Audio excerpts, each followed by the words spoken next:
اگر پیشاب اچانک بند ہو جائے۔ آئیے ایک انوکھا تجربہ سنتے ہیں۔ ایک صبح وہ اچانک بیدار ہوا۔ اسے پیشاب کرنے کی ضرورت تھی لیکن نہیں کر سکتا تھا۔ بعض لوگوں کو یہ مسئلہ بعد میں زندگی میں ہوتا ہے۔ اس نے بار بار کوشش کی لیکن مسلسل کوششیں ناکام ہوئیں۔ پھر اسے احساس ہوا کہ کوئی مسئلہ پیدا ہو گیا ہے۔ ڈاکٹر ہونے کے ناطے وہ ایسے جسمانی مسائل سے محفوظ نہیں تھے۔ اس کا نچلا پیٹ بھاری ہو گیا، بیٹھنے یا کھڑے ہونے میں دشواری، پیٹ کے نچلے حصے میں دباؤ بڑھنا۔ اس کے بعد اس نے ایک معروف یورولوجسٹ کو فون پر بلایا اور انہیں اپنی صورتحال بتائی۔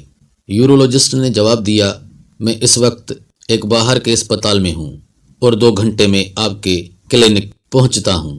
کیا آپ اتنی دیر تک چل سکتے ہیں؟ اس نے جواب دیا، میں کوشش کروں گا۔ اسی وقت اس کی توجہ ایک خاتون ڈاکٹر کی طرف ہوئی۔ اس نے بڑی مشکل سے اپنی صورتحال بتائی۔ لیڈی ڈاکٹر نے جواب دیا، اوہ، آپ کا مثانہ بھر گیا ہے اور آپ کوشش کرنے کے باوجود پیشاب نہیں کر سکتے۔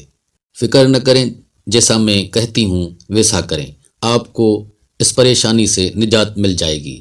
اور اس نے ہدایت کی، سیدھے کھڑے ہو جائیں اور بار بار زور سے چھلانگ لگائیں۔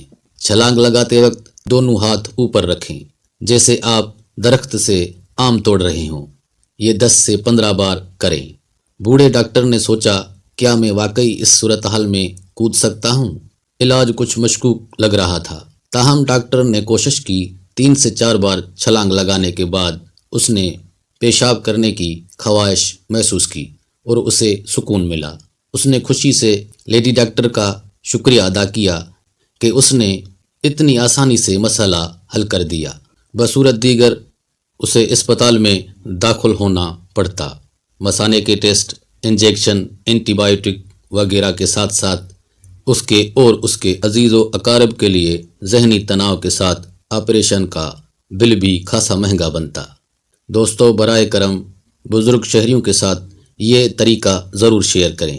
یہ ایک بہت ہی آسان حل ہے۔ جس کو بھی یہ تکلیف دہ تجربہ ہو رہا ہے، میری آپ سے خصوصی درخواست ہے کہ براہ کرم اس پیغام کو اپنے گھر والوں، رشتہ داروں اور محلے کے بزرگوں تک بھی پہنچائیں۔ شکریہ، جزاک اللہ۔ دیکھنے اور سننے کا بہت بہت شکریہ۔ اللہ حافظ۔